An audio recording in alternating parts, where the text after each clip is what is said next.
Que nos acompañe la abogada Andrea Rovira, vicepresidenta de Ilustre y Nacional, del Ilustre y Nacional Colegio de Abogados de nuestro país. Abogada, muchísimas gracias y buenas tardes. Buenas tardes, Max. Qué gusto estar aquí contigo. Muchas gracias por la invitación. Al contrario, gracias, abogada. A ver, vamos a entrar primero de lleno con esto, sobre todo actualizando los temas. ¿Por qué estas incidencias de suspensión, las que acabamos de dar a conocer, dejan sin efecto lo que los juzgados, tanto de Chiapas como de Morelos, promovieron en un inicio? ¿Por qué esta incidencia se queda prácticamente sin poder? Realmente no se queda sin poder. Las suspensiones están vigentes, que eso es lo importante. Fueron 2 resoluciones que fueron emitidas el día 30 de agosto, y existen los medios legales conducentes, que en este momento sería la queja concretamente, en caso de que algunas de las partes, llámese Congreso, llámese la misma oficina de presidencia o incluso el Ministerio Público, que forma parte de todos los juicios de amparos, pueda promover buscando que se revoquen. Estos son los cursos legales que existen en la ley para revocar una resolución de este tipo.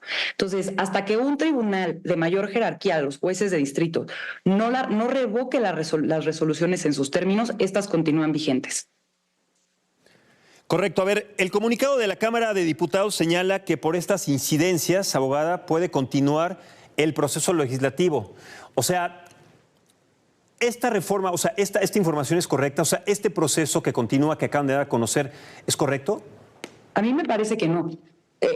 Y lo reitero, existen las rutas legales para hacerlo valer. Y yo creo que aquí la discusión, que es lo que tenemos que estar planteando, no es como se dijo el día de ayer, si la suspensión estuvo bien o estuvo mal. Aquí de lo que estamos hablando es de un mandato judicial que hasta este momento no ha sido revocado y que tiene que ser acatado por el Poder Legislativo. Aquí el problema constitucional, donde está el centro del problema, es si vamos a dejar que un órgano que puede llamarse legislativo o en otra situación, incluso el ejecutivo o el que sea, puede decidir unilateralmente si da cumplimiento a un mandato judicial. Porque en el momento en el que nos enfrentemos a esta situación, me parece que dejamos de ser un Estado de leyes y dejamos de tener Estado de Derecho. Ese es el verdadero problema. Escenario latente. A ver, abogada, si la Cámara continúa con esta discusión, está cayendo en un incumplimiento, estaría cayendo en un desacato, si se le puede decir de esa manera. Sí, es correcto. Y existe en la ley un procedimiento específico para declararlo y hacer valer las consecuencias correspondientes.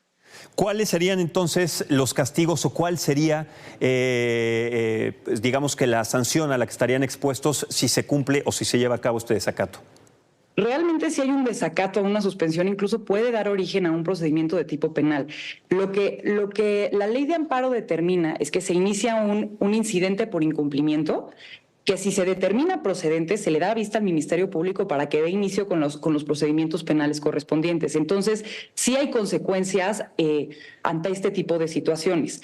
A mí me parece que lo que están haciendo al no seguir la ruta legal, no seguir los mecanismos previstos por la ley en caso de estar en desacuerdo con una suspensión, es que nos van a colocar en un estado de incertidumbre absoluta jurídica. Y lo que está verdaderamente en riesgo es, lo insisto, el Estado de Derecho, el Estado del país como un lugar de leyes. Correcto. A ver, abogada, vamos a poner también un escenario y tratar de entender que hay teorías de conspiración, porque si esto involucra un procedimiento judicial, un procedimiento en donde queremos pensar que el castigo puede ser la cárcel, para decirlo en términos coloquiales, ¿no estaría contemplado en estas teorías de conspiración como parte de la estrategia, como de los sacrificios para seguir adelante con este proyecto de la reforma a la ley judicial? Mire, esa parte yo creo que sería pura especulación en este momento. Yo creo que lo que pasa es... Sí, perdóname, lo sé, pero es un escenario, o sea, porque uno tiene que entender de alguna manera por qué se están llevando a cabo estos procedimientos, o sea, cuál es la razón de estos procedimientos para tratar de entender este entramado, ¿no? A ver, a mí me parece importante ir 2 pasos hacia atrás y recordar que las personas que presentaron la demanda de amparo son juzgadores federales, que si bien son jueces, son ciudadanos que están legitimados para presentar este tipo de demandas porque son las personas que directamente se van a ver afectadas por esta reforma. Entonces, punto número 1, las personas que presentaron la demanda me parece que tienen legitimación para hacer valer estos agravios, o sea, los agravios y por qué consideran que la reforma puede violar sus derechos fundamentales. Habiendo dicho eso, se le da el trámite y se le da el cauce legal correspondiente. cada uno de los jueces resuelve según su criterio y según las facultades que le da la Constitución de conformidad con lo que ellos mejor creen. Y ahora estamos ante una situación en la que el Congreso no quiere cumplir. Me parece a mí que verlo como una conspiración, bueno, ya estaríamos hablando entonces que se conspiró el Congreso con los jueces para que presentaran la demanda y después con los jueces federales para que concedieran la suspensión. Yo creo que realmente ante lo que estamos es jueces que son ciudadanos, que están preocupados por defender sus derechos fundamentales, entre ellos el derecho al trabajo y a recibir una remuneración, y que nos encontramos en una esfera política en la que el Congreso genuinamente no quiere cumplir. Y eso claro que tiene consecuencias de índole jurídico, pero también político, porque nos dejan en un estado de incertidumbre absoluto. Totalmente. A ver, sí, y si se siguiera este proceso, si se continúa este proceso para llevar a cabo la reforma judicial, ¿podría existir alguna controversia constitucional en algún momento para frenarlas, sin especular, lógicamente, o sea, llevándonos claramente a los apartados de la ley? Mira, es un punto bien interesante que me parece que no termina de haber un consenso. Aquí hay algo fundamental. Tenemos que acordarnos que el Poder Judicial no solamente interpreta la Constitución, sino que es su principal protector. Entonces, incluso el constituyente que tiene este poder de reformar la Constitución tiene que seguir las reglas que están en la Constitución, específicamente el artículo 135. ¿Y cómo tú puedes garantizar que un poder, incluso si es el reformador, se acate a lo que establezca la Constitución? Pues el único que puede decir eso es el Poder Judicial.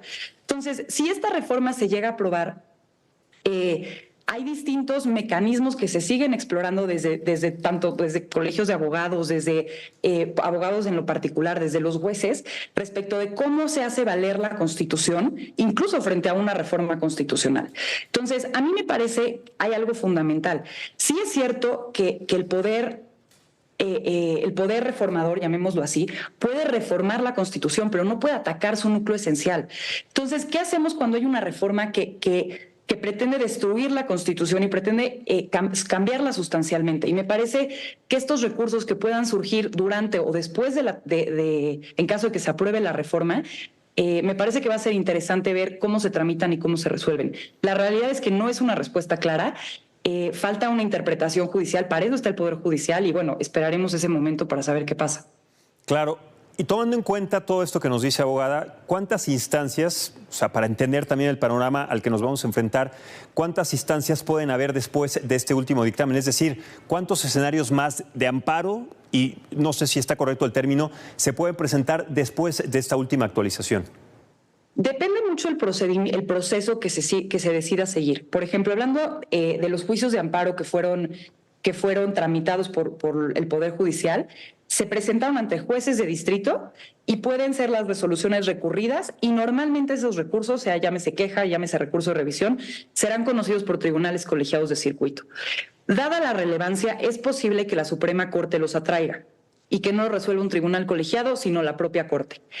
En el caso en el que suponiendo se apruebe la reforma constitucional, depende también el tipo de procedimiento que se elija seguir. Si alguien, por ejemplo, jueces o algún colegio o lo que sea, presentan un amparo, las autoridades jurisdiccionales que conocen esta vía son las mismas.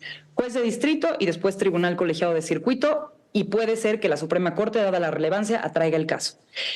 Pero también, si se presenta algún tipo de controversia constitucional o de acción de inconstitucionalidad, se presenta directamente ante la Suprema Corte. Entonces, depende un poco el procedimiento, pero la realidad es que por la trascendencia es muy probable que este asunto termine siendo resuelto por la Corte, sea por vía de amparo o sea por cualquiera de los otros dos mecanismos constitucionales.